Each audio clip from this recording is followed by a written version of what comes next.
Hi, thank you for coming down. I'm going to show you a few of the jerseys that we have on display at the exhibition in the concourse of the Rock Center.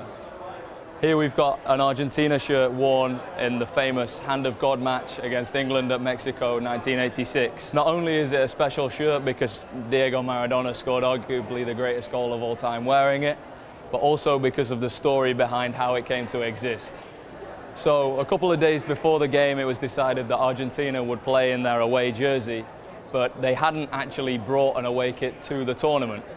So they had to go to a local sports shop and find a Le Coq Sportif template shirt in dark blue, which was the national away team colours.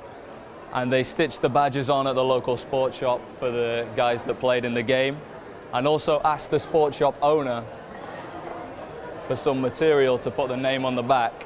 So this is not like something I've ever really seen on a football shirt before. It's like this shiny material. So arguably one of the rarest and one of the most iconic shirts of all time, but until a few days before the game, didn't even exist. This is the South Korea shirt as worn at USA 94 in the World Cup. It's made by a brand called Rapido, who don't exist anymore. It's an interesting tournament because there's so many manufacturers on display. Rapido unfortunately did make a couple of errors with the jersey though. As you can see here, the national badge is actually stitched upside down by accident. This Germany jersey is generally accepted by football fans as the greatest shirt of all time. It was originally worn at Euro '88 when the team hosted the tournament, and the design brief for Adidas was to incorporate the colours of the national flag onto the design. It was due to be scrapped for the World Cup at 1990, but we met the designer of this shirt, Ina Fransman, a few months ago, and she told us that Franz Beckenbauer personally visited the Adidas headquarters and insisted that they keep this design for Italia 90. Obviously they went to go on and win the tournament, beating Argentina 1-0 on the final, and it's taken on the cult status amongst football fans all across the world.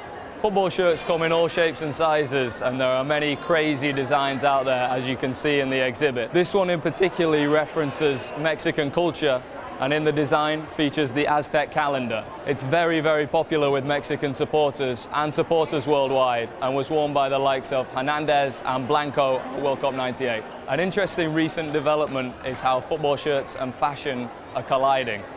This Nigeria shirt here sold over 3.2 million units on pre-order before the World Cup, shattering a previous record set by Manchester United. The Nike template features inspiration from a design worn in 1995, and it featured for the first time in a friendly against England at Wembley in June.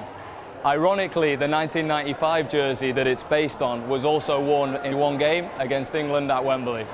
Everybody normally associates Spain playing in red, but in the biggest moment in their history, the World Cup final, which they won in 2010, they wore this blue away design. Andres Iniesta scored the winning goal in extra time, and this shirt, in fact, was given as a gift to the staff of the national team, and it features the embroidery match detail and also the printed signatures of every player that was in the squad in the winning team. The Spanish jersey in the 2010, it's that the better memories for me, or the best memories for me to have it. It's great memories for us because it's the World Cup that we won for the country, and good memories, of course. We're delighted to bring the World Cup jersey exhibition to the Rockefeller Center here in New York in association with NYCFC. We have over 90 shirts on display, ranging from the early 80s all the way until the current World Cup. We've actually featured Rodney Wallace's shirt from the Costa Rica-Switzerland game, which was worn in the group stage just a couple of weeks ago. I mean, it was an unbelievable experience. It's the World Cup, so for me it was the ultimate goal, and I was able to be a part of that. I was able to be there in the biggest stage of the game, so it was a true blessing. And I wouldn't change it for anything in the world. Representing my country was, it's a huge honor. As soon as you put that jersey on your back, you're not only doing it for yourself, but you're doing it for millions of people back in Costa Rica. You're doing it for your family, and those people who have supported you throughout the whole journey. So, it's It's an unbelievable feeling once you put the jersey on, because you're not only, it's not only you, it's other people, but you know that you know, you're the first line out there on the team. I really embrace where I am now. You know, it was an awesome experience that I lived in the World Cup, and now I'm back in New York, and now I have different goals, it's a whole different mindset. You know, I'm back with the team here. I'm back to fighting with my brothers in New York, and no better time to get started than in the Derby versus Red Bull.